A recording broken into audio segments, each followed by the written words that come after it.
Okay sir.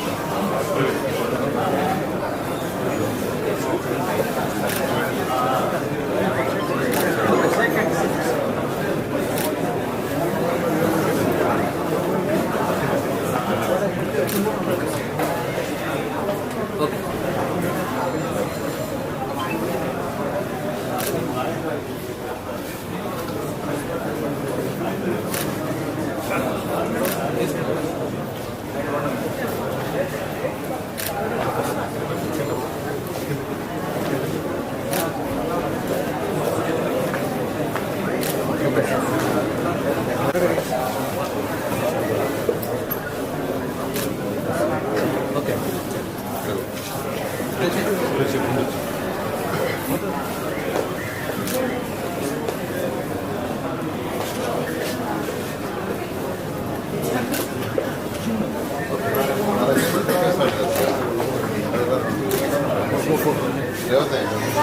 చాలా కేసులు కొట్టేశారు కదా,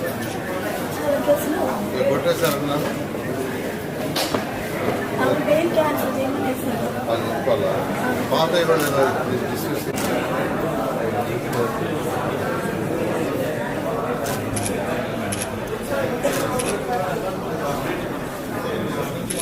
ఓకే సార్.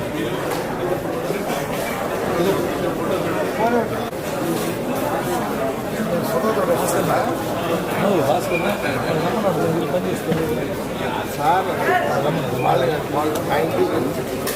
ఆయన వీరికి రమ్మనండి.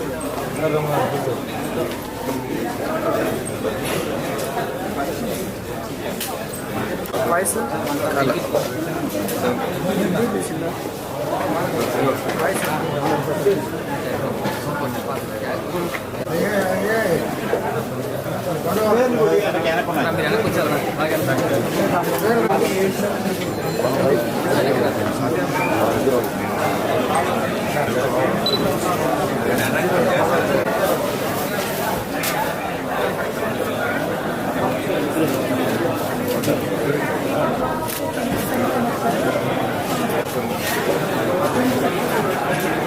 బాబీ నాగరాజు, నిఖిల్, రాజేష్, సుమన్, వారి మిత్రులందరికీ నారాయణ గారి నేతృత్వంలో తెలుగుదేశం పార్టీలో స్వాగతం పలుకుతున్నాం.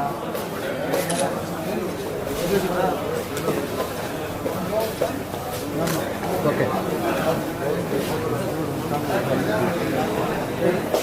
ఓకే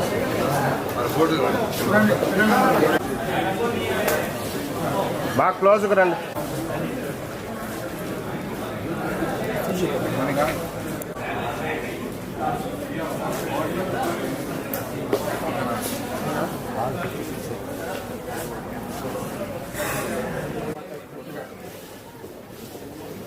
కొత్త యువత ఇప్పుడే ఇంటర్మీడియట్ పాస్ అయ్యి ఉద్యోగాలు వస్తాయి. అందరికి కూడా నెల్లూరు పట్టణం బాగుపడుతుంది.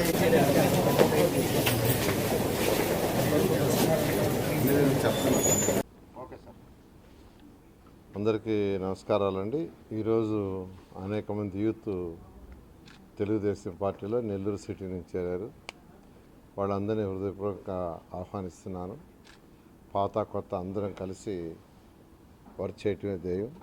ఎటువంటి పరిస్థితుల్లో కూడా ఈ రాష్ట్రంలో వైఎస్ఆర్సీపీని తుదిముట్టించడమే అందరి ధ్యేయం. ఎందుకంటే యువతకు భవిష్యత్తు లేదు. ఈ ప్రభుత్వం ఇలాగే కొనసాగితే, మరొక 5 సంవత్సరాలు కొనసాగితే రాబోయే 30 సంవత్సరాలు యువత భవిష్యత్తు అంధకారం. ఎందుకంటే ఏ తల్లి అయినా ఏ తండ్రి అయినా కోరుకునేది వాళ్ళ పిల్లల భవిష్యత్తు. పిల్లవాడు చక్కగా గౌరవప్రదమైన ఉద్యోగం చేయాలని కోరుకుంటారు, లేదా ఏదైనా మంచి వ్యాపారం చేయాలని కోరుకుంటారు. ఏ తల్లి అయినా ఏ తండ్రి అయినా అది జరగాలంటే రాష్ట్రంలో డెవలప్మెంట్ ఉండాలి. రాష్ట్రంలో రియల్ ఎస్టేట్ డెవలప్ కావాలి, కన్స్ట్రక్షన్ యాక్టివ్ పెరగాలి, అప్పుడు ఇండస్ట్రీస్ రావాలి, ఇండస్ట్రీస్ నుంచి ప్రొడక్షన్ రావాలి, వ్యాపారవేత్తలకు ఆదాయాలు పెరగాలి. వాళ్ళ ఆదాయాలు పెరిగినప్పుడు వాళ్ళు ప్రభుత్వానికి ట్యాక్స్లు కడతారు, జిఎస్టీ కావచ్చు, ఇన్కమ్ ట్యాక్స్ కావచ్చు, ఇట్లా రకరకాల ట్యాక్సెస్ ఉన్నాయి. ఆ ట్యాక్సెస్ కడతారు. కట్టినప్పుడు ప్రభుత్వ ఖజానా నిండుతుంది. ఖజానా నిండినప్పుడు కొంత సంక్షేమ పథకాలకి, మళ్ళీ కొంత డెవలప్మెంట్కి చేస్తారు. అసలు డెవలప్మెంట్ ఎప్పుడు జరగద్దంటే ప్రభుత్వం ఇన్ఫ్రాస్ట్రక్చర్ ఇవ్వాలి. ఈరోజు ఎవరైనా విదేశాల నుంచి కానీ ఇతర రాష్ట్రాల నుంచి కానీ వచ్చి ఇక్కడ ఇండస్ట్రీస్ పెట్టాలంటే వాళ్ళకి land, water facility, electricity facility ఇస్తూ వాళ్ళకి కొంత సబ్సిడీస్ ఇవ్వాలి. ఒక 4 ఏళ్ళు 5 ఏళ్ళు అడుగుతారు, మా కరెంటు బిల్లు 50% చేయండి, ట్యాక్స్లు మా 50% 25% చేయండి, లేదు ఒక 2 ఏళ్ళు ట్యాక్స్ లేకుండా వదిలేయండి. ఇలా కొన్ని అవి చేయాలి. అవన్నీ చేస్తేనే ఇండస్ట్రీస్ వస్తారు. కియా మోటార్స్ రావడానికి ఆ రోజు ముఖ్యమంత్రి నారా చంద్రబాబు ఎన్ని తంటాలు పడ్డారు. వాళ్ళ కంట్రీకి పోయి సీఓనితో కూర్చొని డిస్కస్ చేసి, మన రాష్ట్రానికి ఆయన ఇన్వైట్ చేసి ఆయనతో కూర్చొని డిస్కస్ చేసి మీకేం కావాలని అడిగి, మీకేం కావాలని ప్రభుత్వం అడగాలి. ఇప్పుడు పరిస్థితి అది. ఒకప్పుడు ఎవరిని వచ్చి ఇండస్ట్రీ పెట్టాలంటే వాళ్ళు బతిలాడేవాళ్ళు. ఈరోజు పరిస్థితి కాదు. నాయకులే పోవాలా, వాళ్ళని పిలుచుకురావాలా, వాళ్ళకి కావాల్సిన ఏదైతే సదుపాయాలు కావాలో అవన్నీ చేస్తేనే వాళ్ళు వస్తారు. అలా చంద్రబాబు నాయుడు చేశాడు. చేసినందువల్ల అనేక కంపెనీలు వచ్చినాయి. మనకు తడ దగ్గర అయితే తడ సజ్జలో అనేక కంపెనీలు వచ్చినాయి. అదేవిధంగా మన ఎయిర్పోర్ట్, తిరుపతి ఎయిర్పోర్ట్ దగ్గర హార్డ్వేర్ సెల్స్ అవన్నీ వచ్చినాయి. ఇట్లా అనేక కంపెనీలు వచ్చినప్పుడే యువతకు ఉద్యోగాలు వస్తాయి. ఇలాంటి ఉద్యోగాలు రావు. ఉద్యోగాలని ఉండవు. ఈ 5 సంవత్సరాల్లో ఉన్న ఉద్యోగాలు పోయినాయి అందరికీ. ఎందుకంటే ఉన్న రియల్ ఎస్టేట్ అంతా హైదరాబాద్ వెళ్ళిపోయింది, కర్ణాటక వెళ్ళిపోయింది, తమిళనాడు వెళ్ళిపోయింది. కాబట్టి యువతను దృష్టిలో పెట్టుకుంటే, ఖచ్చితంగా యువత భవిష్యత్తు దృష్టిలో పెట్టుకుంటే ఈ నాయకుడిని పంపించేక తప్పదు. పంపించేస్తారు కూడా. పంపించడానికి ప్రజలందరూ డిసైడ్ చేసుకున్నారు. ఎక్కడ పోయినా తెలుగుదేశంకి బ్రహ్మరథం పడుతున్నారు. 175 కాన్స్టిట్యున్సీల పరిస్థితి. యువతకి యాక్చువల్గా అంతమంది బీటెక్లు, తర్వాత ఎంబీఏలు, ఎంసీఏలు చదివారు, బీకామ్లు, కంప్యూటర్స్ చదివారు, గ్రాడ్యుయేట్స్ అయి ఉంటారు, పోస్ట్ గ్రాడ్యుయేట్స్ అయి ఉంటారు, కొంతమంది ఇంటర్మీడియట్ ఆగిపోయారు ఆర్థిక పరిస్థితి వల్ల, కొంత 10th క్లాస్ ఆగిపోయారు. వాళ్ళు చదువుకున్న దాన్ని బట్టి, వాళ్ళ ఇంట్రెస్ట్ని బట్టి వాళ్ళ స్కిల్ డెవలప్ చేయాలి. స్కిల్ డెవలప్ చేసినప్పుడే వాళ్ళ యొక్క ఆదాయం పెరుగుతుంది. ఒక ఎలక్ట్రీషియన్ ఉన్నాడు. ఎలక్ట్రీషియన్ ఒకప్పుడు నార్మల్గా చేసేవాళ్ళు. ఈరోజు మంచి ఎక్విప్మెంట్ వచ్చిన్నాయి. ఆ ఎక్విప్మెంట్లో ట్రైనింగ్ ఇచ్చి ఆ ఎక్విప్మెంట్ని వాళ్ళకి ఇస్తే చక్కగా 2 రోజులు సంపాదన 1 రోజులో వస్తుంది, లేదా 3 రోజుల సంపాదన 1 రోజులో వస్తుంది. ప్లంబర్ ఉన్నారు, ప్లంబర్ కూడా అదే లేటెస్ట్ ఎక్విప్మెంట్ వచ్చినాయి. అదేవిధంగా ఎంబీఏ, ఎంసీఏ చదివిన విద్యార్థులు ఉన్నారు, బీటెక్ వాళ్ళు. వాళ్ళకి తగ్గట్టుగా దేంట్లో ఇంట్రెస్టో ఆ సాఫ్ట్వేర్లో వాళ్ళు స్కిల్ డెవలప్మెంట్ చేయించాలి. 2029లో మీ అందరి సపోర్ట్తో తెలుగుదేశం వస్తుంది.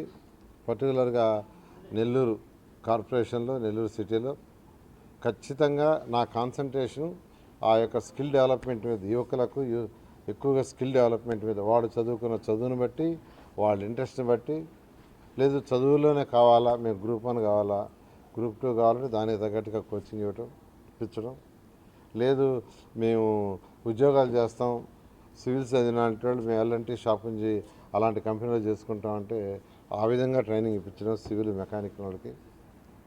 అలా కాకుండా ఏదైనా సొంత వ్యాపారం పెట్టుకుంటాం, కేంద్ర రాష్ట్ర ప్రభుత్వం నుంచి తక్కువ ఇంట్రెస్ట్కి లోన్లు ఉన్నాయి, 0 ఇంట్రెస్ట్, 25 పైసలు 50 పైసలు, అవి ఇప్పించడం.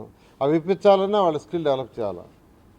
అలాంటి స్కిల్ డెవలప్మెంట్ని ఖచ్చితంగా నెల్లూరు సిటీలో ఖచ్చితంగా పెట్టిస్తాం. నేను, ఎంపీ వేమిరెడ్డి గారు వాళ్ళ యొక్క స్కిల్ డెవలప్ చేసి వాళ్ళ ఆర్థిక పరిస్థితి మెరుగుపరిగేటట్టు చేస్తామని మీ అందరికీ తెలియజేస్తూ ఉన్నాను. ఈరోజు ఎవరైతే యువకులు చేరారో వాళ్ళందరినీ హృదయపూర్వకంగా ఆహ్వానిస్తున్నాను. Thank you.